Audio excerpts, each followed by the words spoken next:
I'm pretty sure. Yeah. Oh, this is the new version. Okay, so just as a announcement, after this talk, we're going to have a short coffee break. So take it away, Farooq. Okay.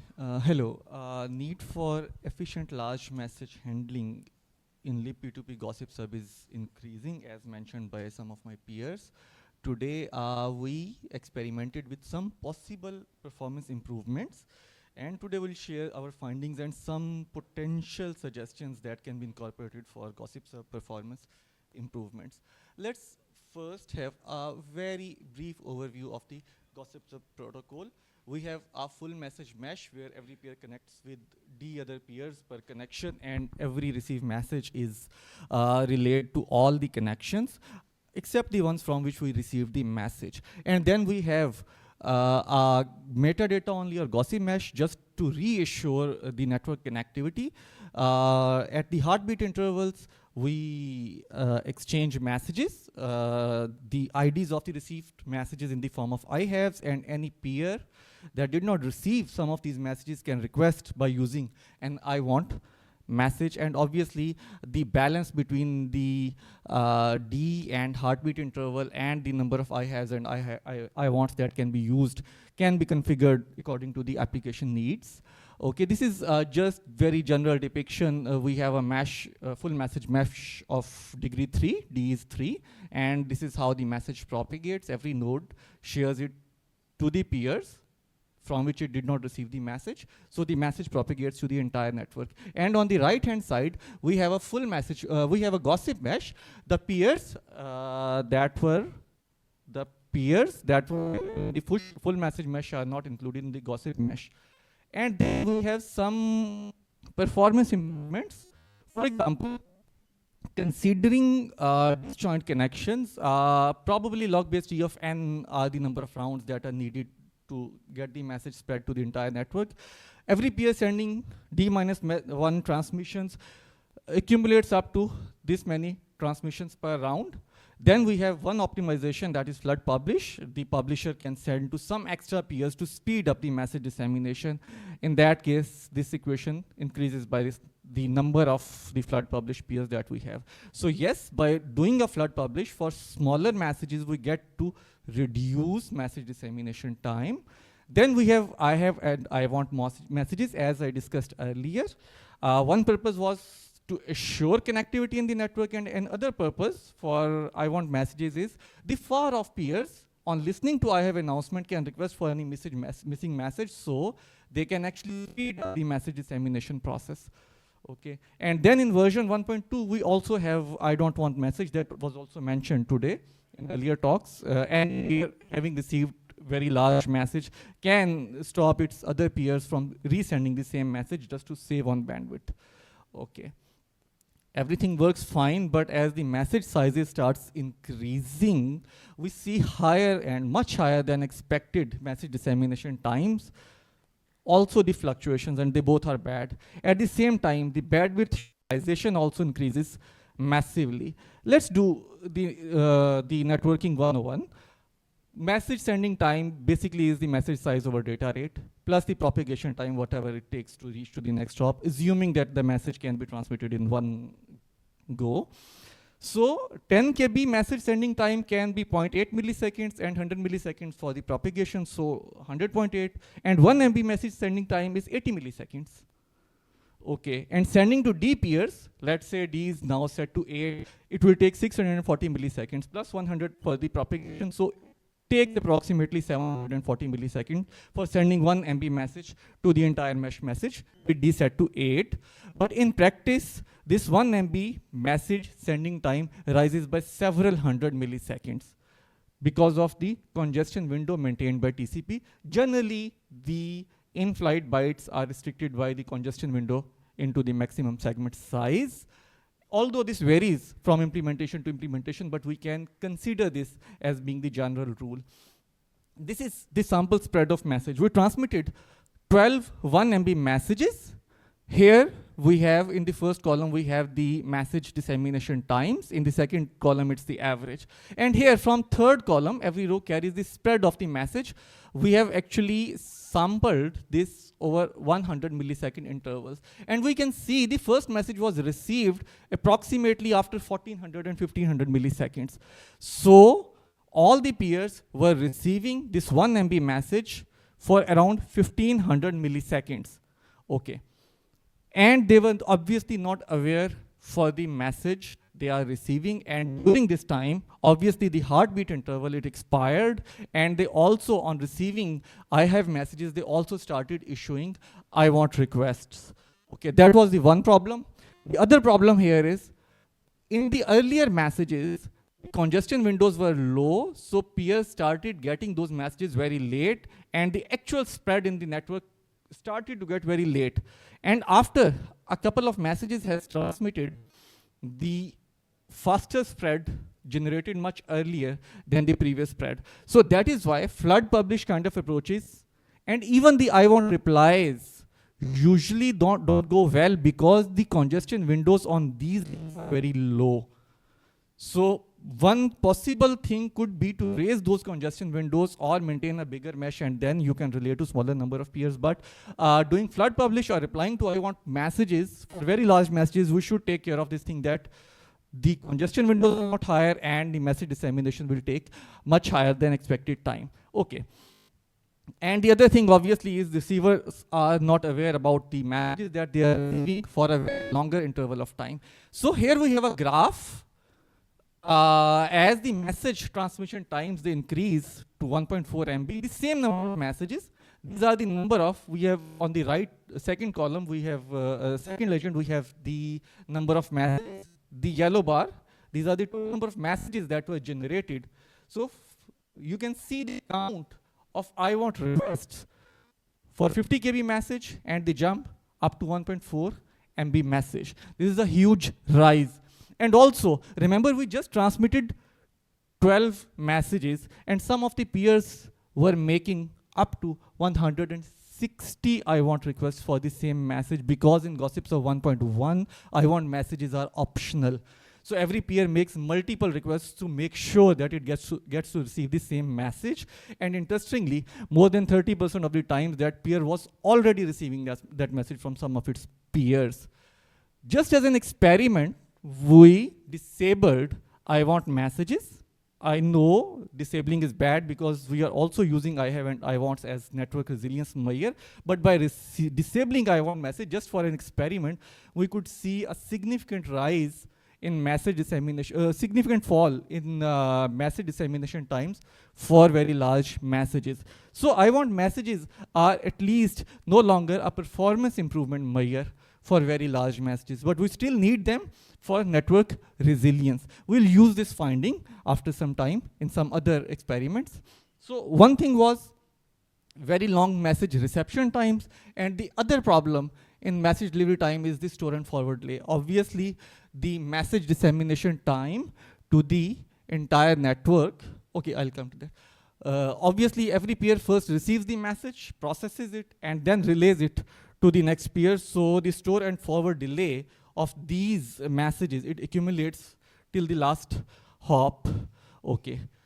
And if on the optimal path of the message spread, there are some overwhelmed peers, and usually these are early senders, the message publishers who are publishing it, and they also started receiving many I want requests. Or if we were doing staggering, that we'll discuss in a minute, in that case also, or some resource constrained peers. If they lie on the optimal paths, we see a significant rise in message dissemination time. And obviously there are some possible ways that can also be used to reduce them, but we'll come to it a little later. Let's first see something for store and forward delay. One easiest way that had already been discussed in the community is to fragment the message. Obviously, network-wise message dissemination time can be depicted like this, where delta T is total message size divided by the bandwidth into the number of hops that actually retransmitted it. Okay. Fragmenting the message fragmenting this S into n number of fragments can reduce the message transmission time to this one, and overall delta Tx can be reduced to this number, and obviously this gives significant performance improvements. We'll come to these results in a minute. Also, another approach can be staggering. Sending two DPS together, we have seen already, it took around 1500 milliseconds.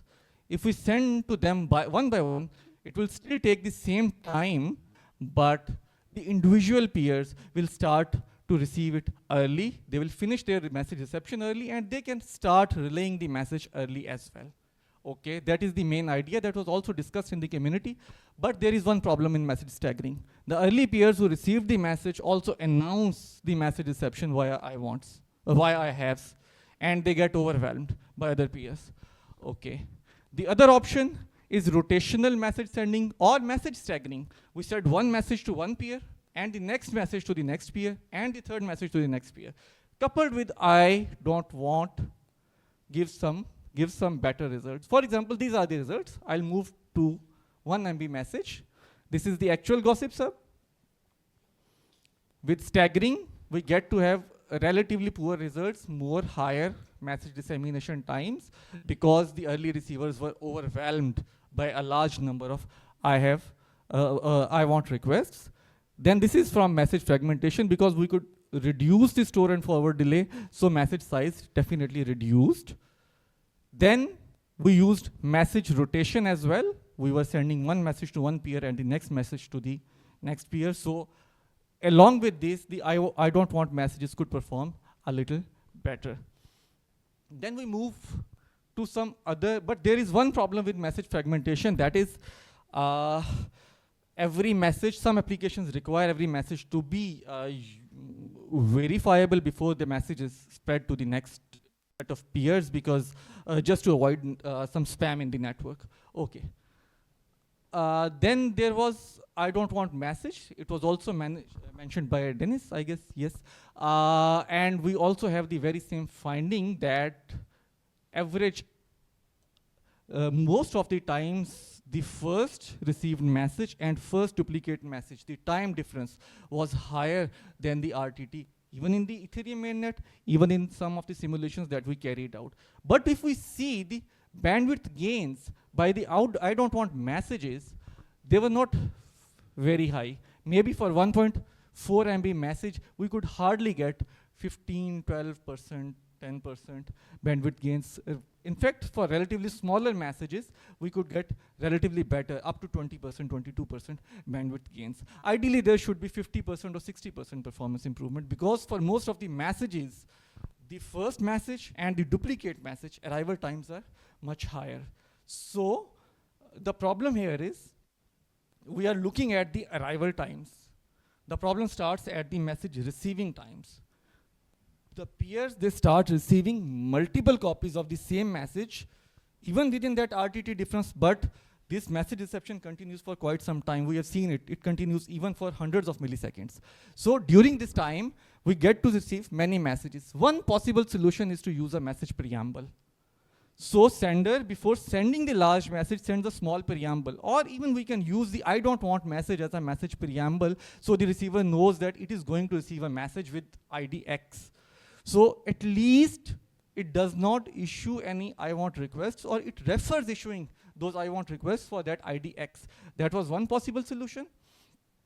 And then we also tried reducing the message sending. We transmitted the message to the low number of peers, and we considered I don't want as I have messages to pull the message just to see the impact. But the best impact that we could get was by using the preamble in two different ways. First, we use the preamble to prohibit peers from sending I want requests. So peers send only one I want request, number one, for a message. Number two, they don't send an I want request if they were already receiving that message, or if they had already received a preamble, they just defer sending this I want request. And the second use case actually required involvement of a newer message. The problem was I received the preamble. I know I'm receiving message X, but other mesh peers, they are not aware of this fact. They will also start sending the same message to me. Now they have two options. One is they send a preamble to me, and then I can say yes or no. So this positive acknowledgement ACK or negative acknowledgement NAC, that can be used, but that adds one RTT in message spread. The other option is they simply start sending the message and I can say, okay, stop it or choke it. Or I can say deny it. Okay. In that case, it is very difficult for those peers to cancel already scheduled transmissions, because now those transmissions actually lie with the operating system stack. Most of the operating systems will not allow actually canceling them. Okay. So the third option is, once I receive a preamble, I can immediately send another message. Maybe I'm receiving, just to tell other peers that they should at least defer message sending for quite some time. And obviously that time can be computed by seeing the length of the message. So preamble should include the length of the message, and I can simply announce my peers to defer sending that message. If those peers receive an I don't want from me during this time, they will understand that I received this message. And if some malicious user was just trying to exploit my message reception, in that case, obviously there was no I don't want received by them, and they can send back the same message. So if we'll get to see the performance improvement from this approach, especially here, this is the bandwidth gain. For large message size, this is the actual GossipSub, the bar. This is with the I'm receiving message we announce to our peers. This is the preamble used for reducing the I want requests. And these both approaches, they are merged in this third segment. We could get to save more than 60% bandwidth. Okay, and this one last is the reduced message sending. We actually, instead of sending to D peers, we reduce the size to D low, and that can be accommodated according to that. One more experiment that we can do that yet we did not do was, we can also merge this thing with the message preamble to see what results do we get. This is the bandwidth gain, and these are the latency gain for large message sizes. So for 1.4 MB message, we could get to save up to 25%, 20 or 25% latency. Actually, we can only save latency when we have some overwhelmed peers on the shortest paths, and we get to reduce the outgoing message queue sizes on those peers. Otherwise, latency stays the same. So just to carry out this experiment, we intentionally bombarded peers with a lot of traffic. We introduced 20 50 KB messages per second just to build those outgoing message queues. And for 1.4 MB message, we can see the difference. This is the actual GossipSub. This is with I am receiving message, the new message that we used. This is with optimized I wants, and this is with both this 1 and 2 merged, and the reduced sending as well. In this case, since we did not have much larger messages, so the bandwidth gains were not that high. Bandwidth gains remained almost similar, because 50 KB message does not fetch in many I want requests, and it does not fetch in many duplicates. 1 MB message does. So mainly take home is, we need to use a message preamble or some sort of information, at least sending for any message bigger than 500 kilobytes. In addition to that, we can use that message preamble to limit I want requests to a minimal possible number. And additionally, if we even want to entertain much bigger messages, maybe something like 1.4 MB messages, we can use additional messages like I am receiving. So other peers, they can, obviously they can cancel their sending as well, but just to be safe, we can say that they can defer sending those messages for quite some time, for time sufficient enough that we get to complete receiving these messages. Okay, that's it.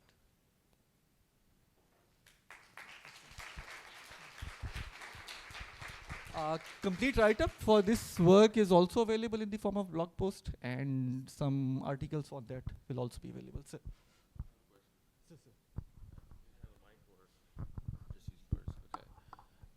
What are your thoughts on choke and joke messages, if you've seen those? Actually, choke is now called I don't want. Initially, it was called choke message, and later on in specs, it was named as I don't want.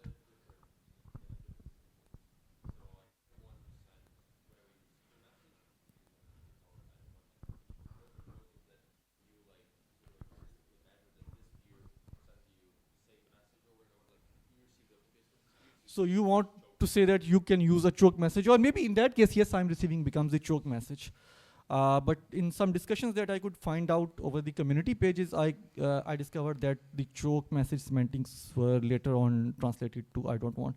If you're using the choke in that sense, yes, I want just to ask my peers that, okay, just don't send this message for a couple of 100 milliseconds or for a few hundred milliseconds. And in that time, obviously, those peers can try sending some other message to me. So this also adds to one discussion here that we can obviously have some better message sending mechanism at different peers just to improve on latency. Okay, I have actually two more questions. Another one is, what was the congestion control algorithm you were using? Like, have you tried BBR for like this bandwidth? I need to see. I think Shadow Simulator is what we used, and I think it uses the algorithm available on the operating system stack. I have to see. I think in Linux case it's TCP cubic, but mainly they go very similar. Just the fundamental difference is I think cubic function was introduced to compensate the differences on latency. So maybe on reducing some latencies, the behavior will be much or more similar, because fairness is also considered in TCP. There's one. Okay. Okay. That's like I'm from Celestia. We like observed like immense improvements just for like switching to BBR. Not in GossipSub case, but in general for like data dissemination problems.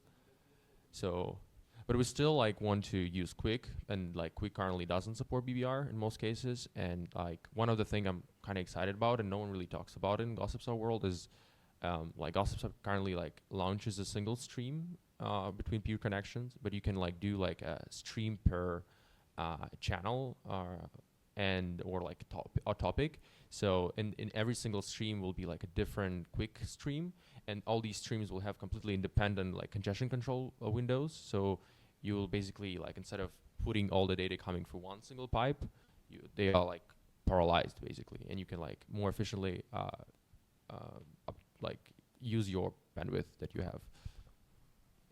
Actually, in my opinion, there is a trade-off. Both things have benefit. If you have one stream and a lot of data flowing through that stream, so that is a warm connection, and your congestion window rises very quickly. Okay, if you have and the biggest downside to this is demultiplexing. It becomes really difficult to demultiplex your things, whatever you are doing. Okay, and also one packet loss of anything, or one message corruption of any channel that you was using over a single connection will impact all the communications on that. But on the other hand side, using multiple channels or multiple streams makes implementation very simple and straightforward. And if you are having enough data flowing through these streams, that is fine. If not, in that case, some of the streams will perform better and some of them no. Sending multiple messages over a single channel is not supported by TCP itself. So on above that stream, you'll have to do something just to be able to figure out, okay, which part of the message.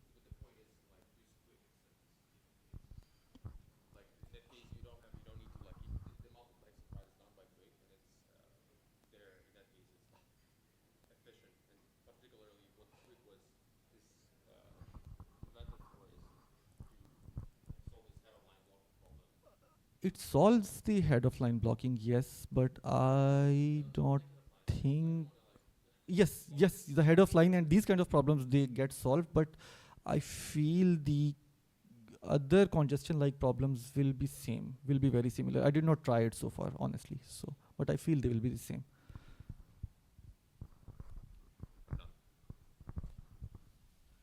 Can you go a little bit deeper into the fragmentation, into the solution associated with fragmentation? Is this parallelizing the fetching of a particular message? If you know the size ahead of time, you partition that message, and then you use your mesh to an I1 request associating like an index into that message. Like, what does it do under the hood?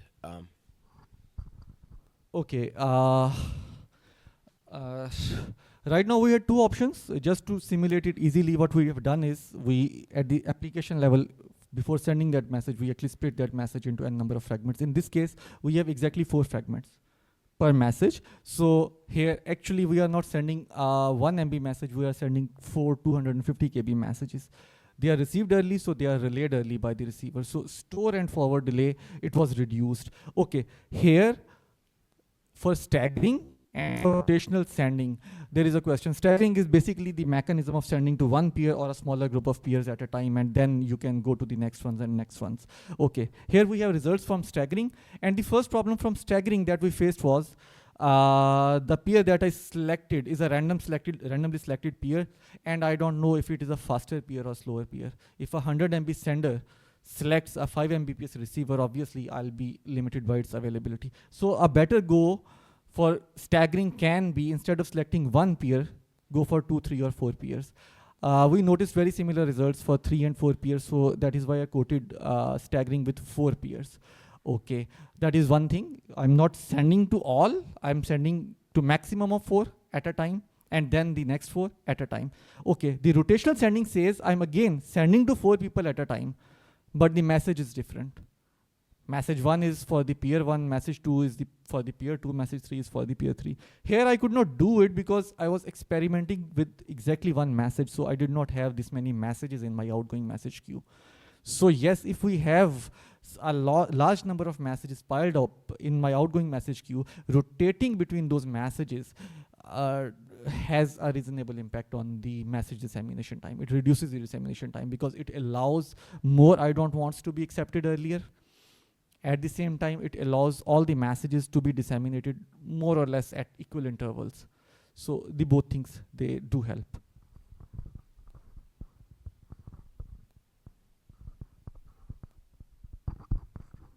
Yeah, thank you for that. I noticed that the precedent was that you were doing the message size assessment based on a congestion window of TCP. For instance, have you experimented with other transports such as Quick, which would have a much larger congestion window, and see if that would have affected the message transmission, I guess, times and capacities going forward? I did not experiment it over Quick yet.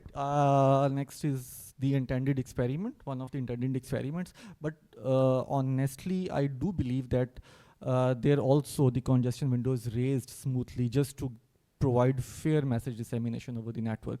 One thing we can say is bad for us, that is the protocols, they are optimized for centralized communication, not peer-to-peer communication. So the congestion avoidance mechanisms are also optimized for that behavior. So for every message sending with my message members, literally I'll have to raise that congestion window. I believe we'll get very similar results, but I need to experiment that. Sorry, just second question. Have we? Is there? I think there's kind of like a generation of solutions maybe that could rely on some form of planning of how message dissemination for a particular topic or even contextualized to the message type could happen within the network by obviously there is like some form of metadata that can be communicated, which a node can declare a particular intention against another node of a particular, say for example, for X, if the message exceeds this size or this size or this size, I want you to predictably always send me this particular index within the fragmentation of that message. And you need to couple that with some redundancy because at the end of the day, you're announcing your intentions. So like there could be malicious actors around that are then populating a view of how the network trunk is working. So like, but it seems like there's an untapped, and I know that Viso was kind of like looking back in the day at potentially starting a new protocol, a new iteration of GossipSub that relied around tree like discovery. So I'm just wondering if there are some local mechanisms that wouldn't that would reveal just enough information about how you're viewing message dissemination in the network to allow peers to plan ahead of time without actually, compromising the health of the network. Actually, that is the biggest challenge. Yes, we can do a lot of things. For example, message dissemination to the entire network is somewhere around, just let me find that slide.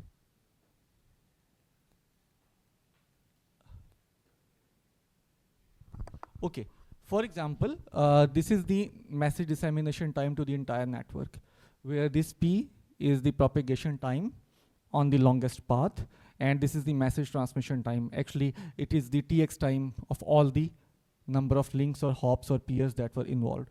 This propagation time, for example, we can very easily reduce it.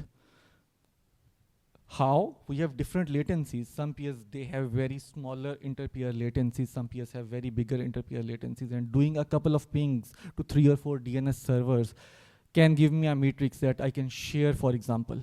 And collaboratively, we can build a mesh that has average smaller latency. But this definitely compromises anonymity. We can also have some sort of a sense or idea that peer is located maybe in this region because we are having a relative latency distance from 3 or 4 DNS servers. Similarly, in message prioritization, we did some message prioritization in Nimbly P2P. We have priority queues and non-priority queues, and over very overwhelmed queues, we get to see relatively better results. But I feel some sort of fair traffic queuing can also, or rotational sending applied onto those queues, can also get to improve performance under the same network condition, under the same traffic conditions, especially for the overwhelmed peers, because we are generally doing first come first serve kind of message sending, and that message is already received by many peers in the network. Then there is another finding. For smaller messages, around 40% of the time is consumed in sending message to last 10% of the peers. That is very recent finding that we did, is not part of the thing, but message prioritization, shuffling between outgoing message queues, and trying to reduce the average, average peer latency. These are 2-3 things that we can get to improve message dissemination times without compromising anything. Maybe in this case, yes, to some extent it compromises anonymity, but the others, they don't. And obviously in known environments, there could be many things that can be done, obviously.